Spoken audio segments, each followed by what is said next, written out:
Welcome to the deep dive. Today, we're tackling something really significant that impacts so many people navigating relationships. We're talking about anxious attachment. Our goal here, our mission, is really to provide a kind of roadmap. How do you transform that internal storm, that constant fear of abandonment, the endless search for validation? How do you turn that into a feeling of quiet, grounded security? Okay, so let's unpack this a little. For someone with an anxious attachment style, the core struggle, it's just this relentless emotional roller coaster, isn't it?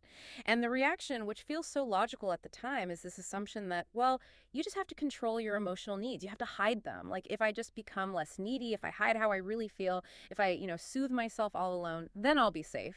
That's kind of the default strategy, right? And that default strategy, that's precisely what keeps the whole pattern going. It's interesting because attachment theory, the actual research, it points to something profoundly counterintuitive. It flies right in the face of that self-censoring instinct. The research confirms that when we get attached, our brains are literally fundamentally wired to seek our partner's closeness, both psychologically and physically. We're social creatures. We're designed for co-regulation, not isolation. The anxious profile, really, it comes down to having been hurt before, maybe inconsistency, maybe neglect, but still having this intense yearning for closeness, that deep focus on finding a soulmate. It's often the system's desperate attempt to finally fix that constant underlying fear. Okay, hang on. I have to push back on that initial thought right away. If the aim is stability, right, doesn't encouraging someone who's anxious to seek proximity, to seek support, doesn't that just reinforce the very neediness they feel they need to get over? That's a really crucial question. And the distinction is key here. It's the difference between, let's say, a pathological demand versus a secure need. We're definitely not saying, go demand your partner fix all your internal issues. No, what we're doing is acknowledging a biological fact. Your nervous system actually functions better when you know reliable connection is there, available. So the mission, yes, is to stabilize your internal world. But the path involves making relationships a source of strength and genuine support, not just another trigger, or worse, a recurring trauma. See, if you stabilize internally first, your needs become requests, not these frantic, desperate demands. That reframes the whole goal in a really helpful way. Okay, so we're basically providing a practical guide, a sort of transformation plan structured around three main areas. Is that right? First, tackling that internal stability piece, mastering self-soothing, doing the deep inner work. Second, building up a really solid sense of self-worth, one that isn't, totally dependent on whether you're in a relationship or how it's going. And third, learning how to communicate your needs effectively, actually turning those relationships into a source of real lasting stability, not constant stress. Exactly. It's a structured process. The idea is to get the accumulated weight of your internal system, all those ingrained patterns, to finally start working for you, to carry you towards security, instead of keeping you stuck spinning in those same old anxious loops. All right, so phase one is about recognition. It's about decoding the dynamics that keep you feeling trapped. Deep down, there's this fundamental human drive, right? To overcome separateness, to achieve that deep sense of union with another person. But that very desire, it can turn into a weapon against us if we're not careful. Absolutely. That need for union, it's primal, it's powerful, but it can become, well, pathological when it stems from a fundamental lack within the self. It often manifests as this intense desire to be loved rather than a capacity to genuinely love. The pursuit of the partner, that intense focus on merging, getting closer.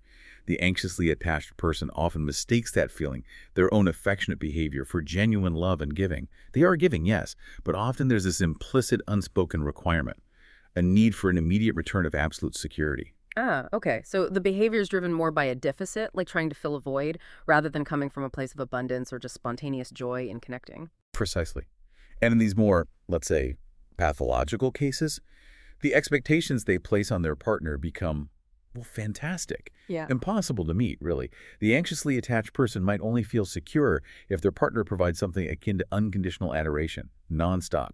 Anything less than the attitude of, say, a loving mother toward a charming child, perfect, non-critical, always validating, gets perceived as this devastating lack of love, Yeah. proof of impending doom. It sets the partner up to fail almost immediately, which of course just confirms the original anxiety that they will eventually be abandoned. That context is so important because it explains why so many people with anxious attachment find themselves falling into that infamous anxious avoidant trap. It almost seems like they're subconsciously seeking out a partner who is maybe inherently unreliable just to confirm that old childhood wound. Is that too strong? It's not too strong. They're often drawn to what feels familiar, even if familiar means distance or inconsistency. And when that anxious style meets an avoidance style, well, you see partners consistently breaking the fundamental secure rules for handling conflict. They fail to address issues directly, head-on. And they often fail to genuinely consider their partner's feelings. But the way they fail looks different for each style. Okay, let's zoom in on the avoidant tactics for a moment. Because the anxious person often tries to fix the relationship by focusing intensely on what the avoidant partner is doing wrong. Right. The avoidant individual tends to use what we call deactivating strategies. These are behaviors specifically designed to create emotional distance, often subconsciously, whenever intimacy starts to feel, well, threatening or just too close. Yeah. It's usually not malicious, you understand. It's more like a desperate coping mechanism that's become automatic. So deactivating strategies might look like pulling away right after a really intimate connection, maybe not calling for several days after a vulnerable date. Or it could be more subtle things like mentally checking out during a conversation, keeping key parts of their life secret, or being intentionally vague about details, all to maintain this feeling of solitary independence. And what's the internal story? What are they telling themselves when they do that? Crucially, they often mistake sheer self-reliance for genuine independence. They might have these internal mantras like, you can only count on yourself, or relationships just tie you down, which, fundamentally, rejects the necessary give and take, the interdependence that healthy adult relationships require. For the listener with an anxious style, recognizing these patterns isn't about blaming the partner. It's about seeing the structure of the trap you might keep finding yourself in. And the moment that trap really snaps shut is often during conflict, right? We need to remember the ultimate goal here is that I'm okay, you're okay state, a relationship without games where fear isn't driving the bus. But in the meantime, while we're working towards that, how do we spot the specific behaviors that actively destroy security? Yeah, we have to recognize the anti-roadmap. The Gottman Institute gave us a great framework for this with their 4 horsemen. These are the behaviors that just poison communication: criticism, contempt, defensiveness, and stonewalling. For someone with anxious attachment, these behaviors basically scream, this environment is unsafe. Let's define a key term you often hear in conflict discussions from the sources. The harsh startup. What is that exactly? A harsh startup is basically beginning any discussion, especially if it's a complaint or a point of friction, with blame, accusation, or some kind of global criticism of the person's character. Instead of using a softer, more respectful "I feel" statement focused on the behavior. So for example, instead of saying, hey, I feel a bit disconnected when we don't manage to plan dates, a harsh startup would sound like, you never care about spending time with me. You always prioritize work over us.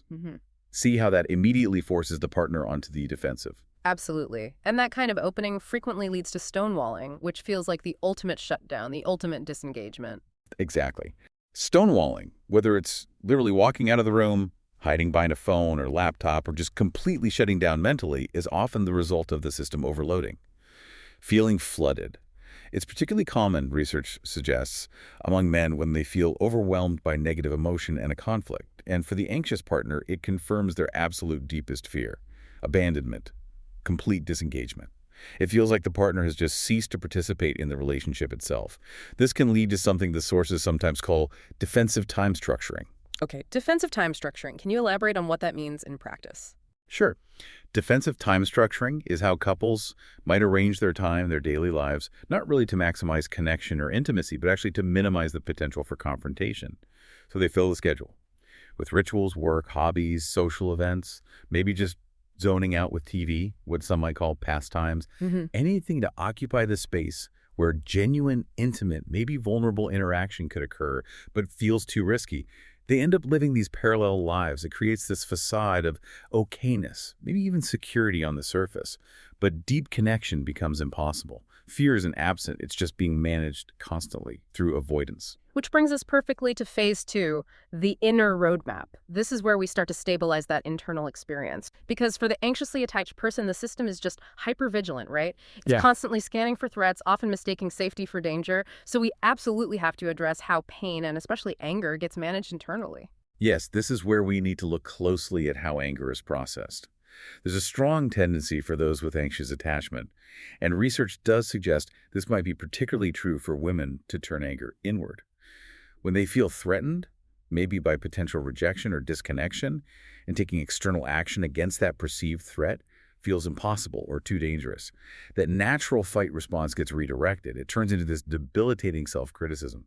But why? Why does the brain do that? Why turn on itself? It seems counterproductive. Well, it seems counterproductive, but self-criticism is actually a kind of misguided attempt to regain control and restore a sense of safety.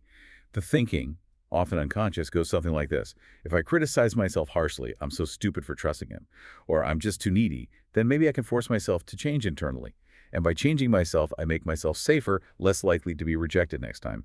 It becomes this really distorted tool for self-control. Wow, okay. So the solution isn't necessarily to fight that inner critic head on, but maybe to transform the internal environment where the critic feels it needs to operate.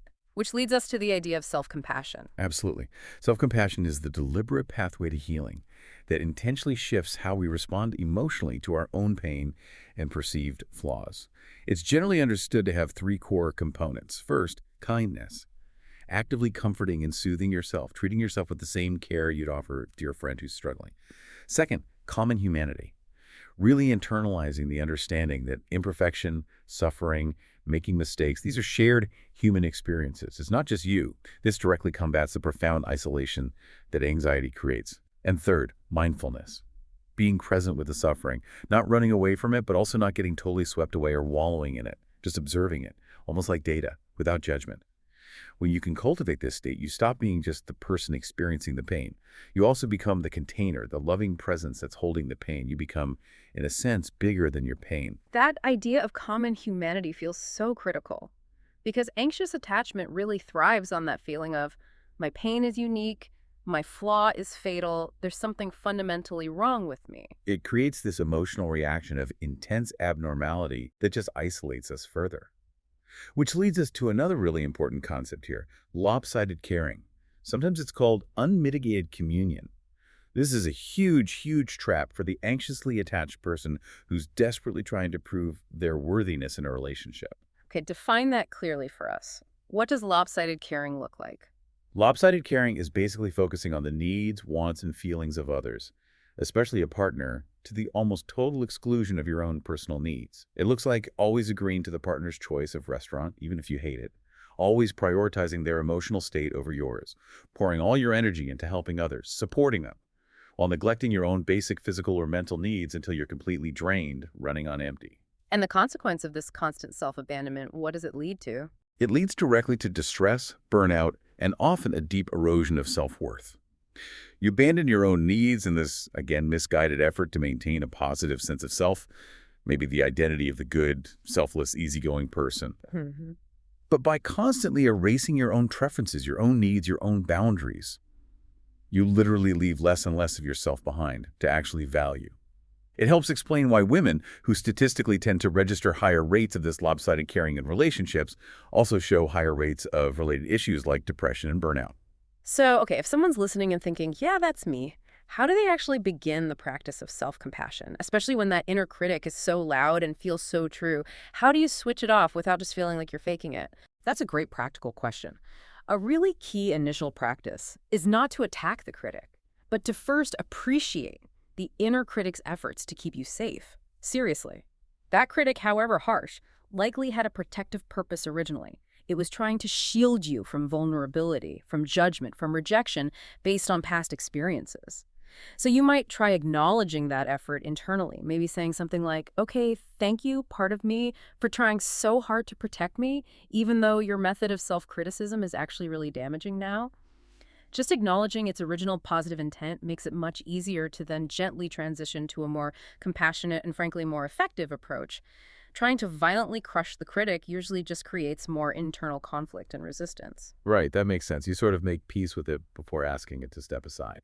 Okay, so once we start shifting that emotional pattern with self-compassion, we also have to tackle the cognitive loops, the thinking patterns. For the anxiously attached who often jump to the worst-case scenario, catastrophize. We need to adopt what some call non-negative thinking.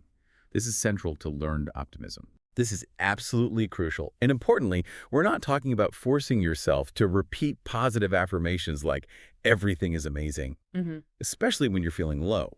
Research shows that often doesn't work and can even backfire. Instead, we're focusing on changing your explanatory style. That's the story you tell yourself, the automatic thoughts you have when you experience a setback or a failure. So instead of attributing a negative event, like a partner being distant, to a pervasive, permanent, and personal flaw, he's distant because I'm fundamentally unlovable and I always screw things up, you learn to analyze it differently, to see the negative event as potentially temporary, situation-specific, and not necessarily all about you. Maybe he's stressed about work. Maybe it's not a global reflection of your worth. But getting out of those really entrenched loops must be incredibly difficult, especially after years, maybe decades of reinforcement. Why is it so hard sometimes to just accept a positive fact when your brain seems wired for the negative interpretation? That difficulty is really well explained by our innate drive for congruence, for consistency. We are constantly, mostly unconsciously, trying to reduce the mental discomfort of cognitive dissonance. Hmm. Cognitive dissonance is that uncomfortable feeling you get when you hold two conflicting beliefs or ideas at the same time, like, I believe I'm a generally loving and likable person, and my partner just acted coldly towards me. Those clash. And often, the brain's easiest, most energy-efficient way out of that discomfort is to selectively seek out or emphasize information that supports the existing negative belief. So it might latch onto, well, this proves it, I must be fundamentally difficult to love, just because resolving the dissonance that way feels, well, oddly more comfortable and congruent with the long-held narrative. Wow. So, to avoid the discomfort of that internal conflict, we might actually prefer to confirm the negative assessment of ourselves. That's why we cling so tightly sometimes to the idea that we're broken. Exactly. It sounds paradoxical, but it maintains internal consistency even if the consistency is negative. That drive for congruence can also show up in another way, establishing what's called cognitive overlap. So if you have an anxious style and you keep finding yourself dating avoidant, maybe emotionally cool partners, you might subconsciously try to convince yourself, oh, we're actually super similar. We both hate talking about deep feelings or something like that. You create this artificial sense of commonality, this overlap, partly so that the inevitable distance or rejection from that person hurts a little less because on some level you've made them seem like just an extension of yourself, or at least predictable. Breaking these cycles really requires actively challenging the brain's default energy-saving tendency to maintain that familiar, negative, but weirdly comfortable view of reality. Okay, so if the self-criticism and the cognitive loops are just overwhelming, where does all that pent-up emotional energy go? It has to land somewhere, right? Yeah. And usually it lands squarely in the body, which shifts us to the final part of this internal phase, connecting to the body and learning how to discharge that built-up arousal. Yes. For so many people with attachment trauma, the experience of anxiety, panic attacks, maybe even bursts of rage, these aren't just emotions in the abstract. They are deeply physiological events. They're the result of the nervous system shifting into a highly energized defensive state, think fight, flight, or freeze. But that powerful survival energy never got fully, effectively discharged. It didn't complete its cycle. So the system remains stuck in high alert, basically concluding the danger must still be present, even if intellectually you know you're safe. So real healing has to address this stuck energy directly, which means moving beyond just talking about feelings or analyzing the past, right? It needs something more. Absolutely. Lasting healing requires intentionally shifting focus from the realm of thought, narrative, and emotion down into the realm of pure physical sensation, the raw data of the body, what Peter Levine called the felt sense. We have to learn to access the reptilian core, the oldest nonverbal points of our brain that govern survival responses. When that activation energy isn't discharged, the system just keeps re-stimulating itself, creating these self-perpetuating loops of anxiety, hypervigilance, and other related symptoms. Okay, let's make this practical. If a listener is feeling that familiar knot of anxiety right now, maybe tightness in their chest or stomach, how do they actually begin to connect to that felt sense without just freaking out more or triggering a panic spiral? What's a safe first step? The key is gentleness and curiosity, rather than analysis or judgment.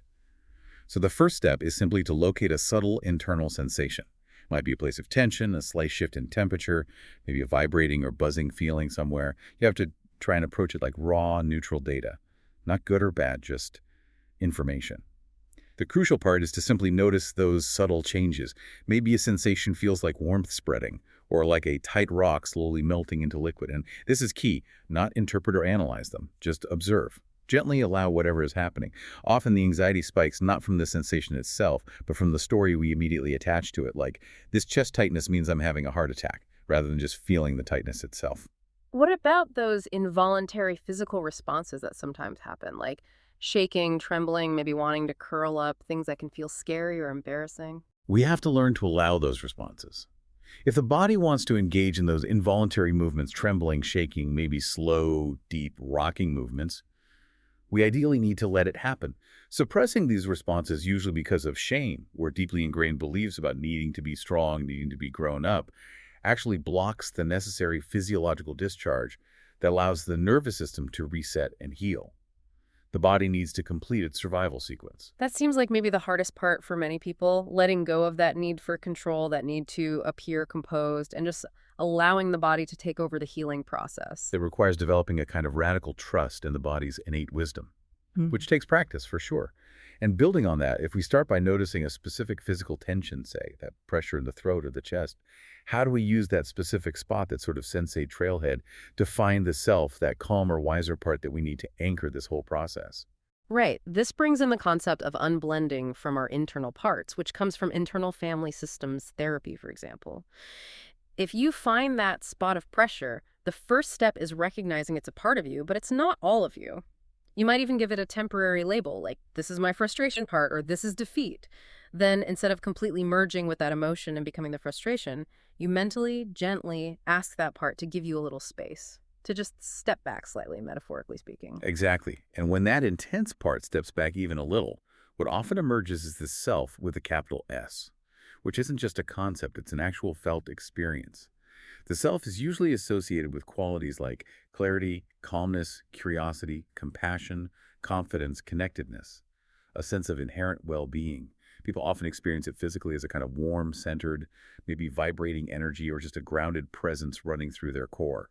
The goal is to allow this self-energy to emerge and essentially hold the difficult sensation or emotion, allowing the nervous system to finally process and discharge the old activation in a safe, contained, supported way. Okay, so once we start achieving more internal clarity, more capacity to manage our own activation without getting overwhelmed, we move into phase 3, the action roadmap. This is all about actually transforming those long-standing relational patterns in the real world. And it's crucial to understand this requires consistent, small efforts, not one giant, dramatic change. Yes, exactly. We're talking about the power of atomic habits, as James Clear calls them. The heavy weight of anxiety in relationships is often the result of accumulating countless small, almost invisible destructive habits over time. So transformation works the same way, but in reverse. It's the accumulation of maybe 1,000 tiny positive improvements stacking up day after day. When you first start, these changes can feel almost meaningless, right? Like 1 minute of mindful self-soothing or one time you consciously choose not to censor your needs. It feels like a drop in the ocean compared to decades of ingrained habit. But eventually, if you persist, you hit this kind of tipping point where the accumulated weight of the new system, the secure system, actually starts working for you, carrying you forward. Let's apply that habit framework directly to common anxious behaviors. Things like constantly seeking reassurance or compulsively checking a partner's social media or phone. These follow that basic habit pattern. There's a cue, maybe feeling lonely, then a craving for connection or certainty, then the response, checking the phone, and finally a reward, temporary relief from anxiety maybe. Right. So to break those deeply entrenched habits, we have to employ the inversion of Clear's first law of behavior change. Make it invisible. If the cue is what triggers the anxious craving and response, then the most effective strategy is often to eliminate, or at least reduce, your exposure to the cue itself. For example, if checking your phone first thing in the morning consistently triggers anxiety about whether your partner texted back overnight, the intentional, atomic habit might be to leave the phone charging outside the bedroom, make the cue invisible upon waking. Or, if the cue of your partner's car pulling into the driveway makes you immediately launch into an anxious interrogation about their day, the response, you could try making that cue invisible by having a pre-planned activity like putting on music and making tea for the first 5 minutes they're home, delaying the interaction slightly.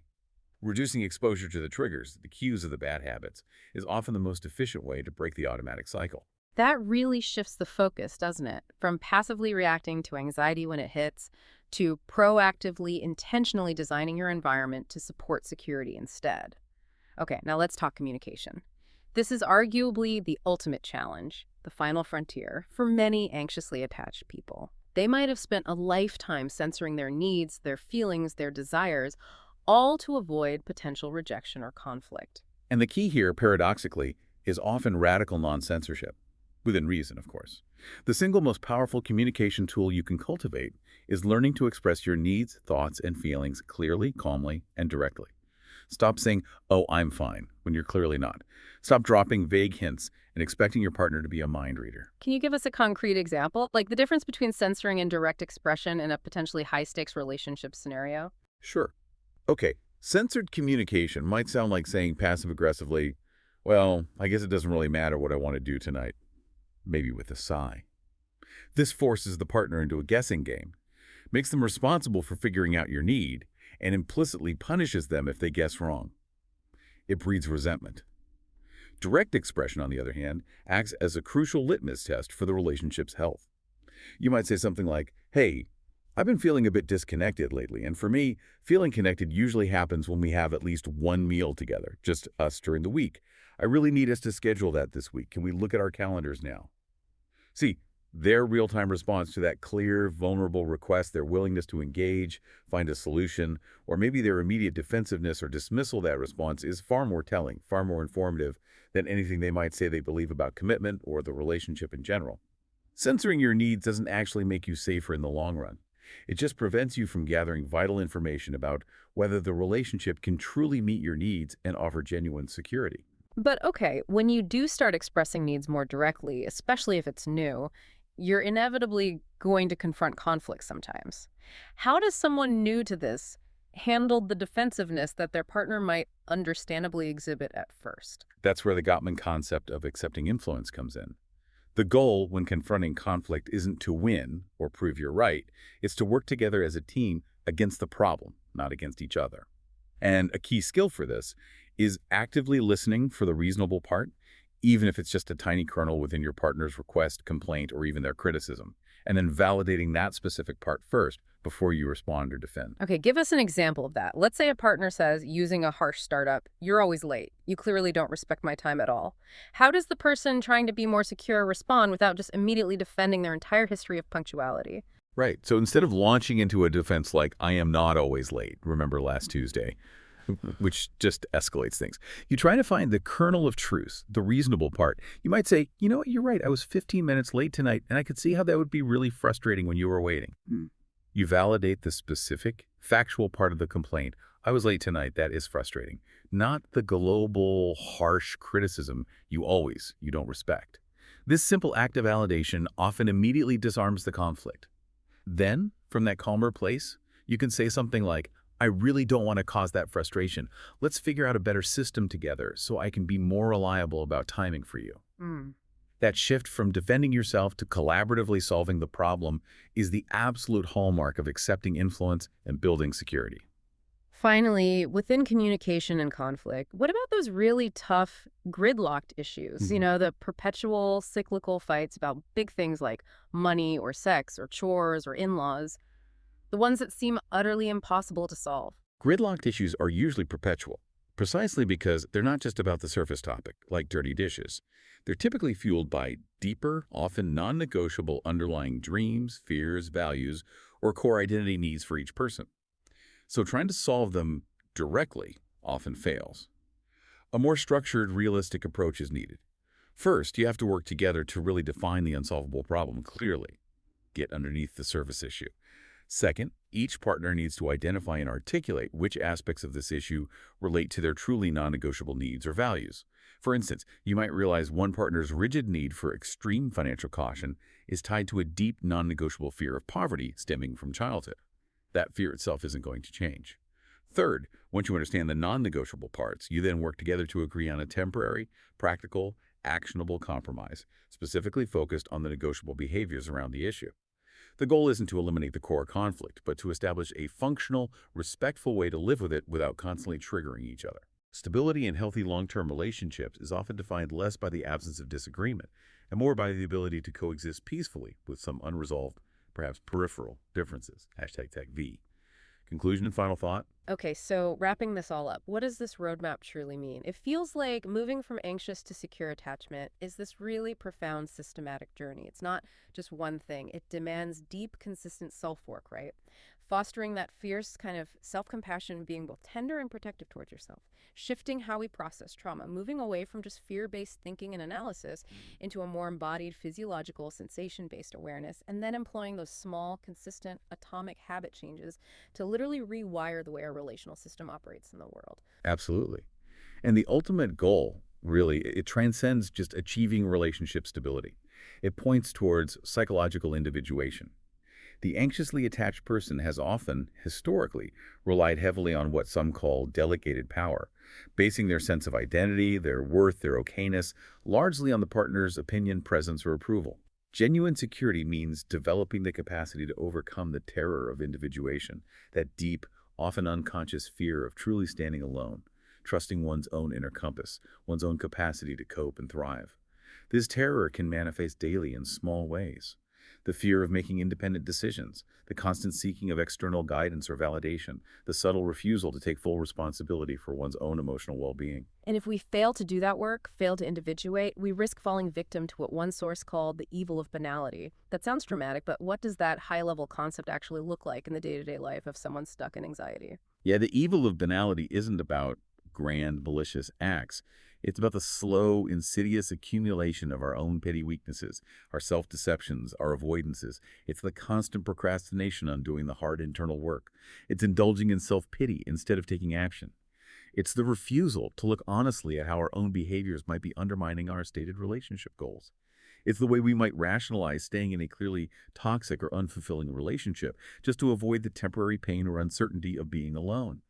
We have to consciously choose to set ourselves right, to tackle those small, seemingly insignificant self-deceptions and avoidances head-on, because, collectively, they form the foundation of our feeling of powerlessness and stuckness. So, to develop this capacity to genuinely love ourselves and others and to be loved in a healthy way, we have to emerge from that primarily self-focused, fear-based state.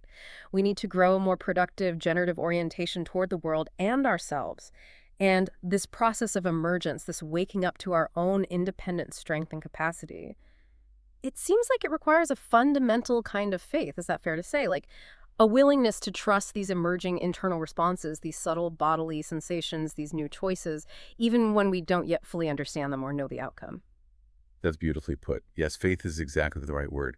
The moment you consciously choose to self-soothe for 60 seconds, instead of impulsively saying that anxious text, you are engaging in an act of faith in your own capacity. The moment you calmly, clearly define a boundary, even though your heart is pounding, you're engaging in an act of faith in your right to have needs and your ability to handle the response. Which brings us to our final provocative thought for you, the listener. The question for you is this. What one tiny, maybe seemingly insignificant step can you take this week today, even to practice fierce self-compassion? And by fierce, I mean not just being kind to yourself when you stumble, but actively being the champion of your own needs, your own well-being. What small action can you take that signals clearly to your own nervous system, I am willing to start trusting my own independent capacity rather than just defaulting to the predictable, perhaps comfortable, but ultimately destructive patterns of the past?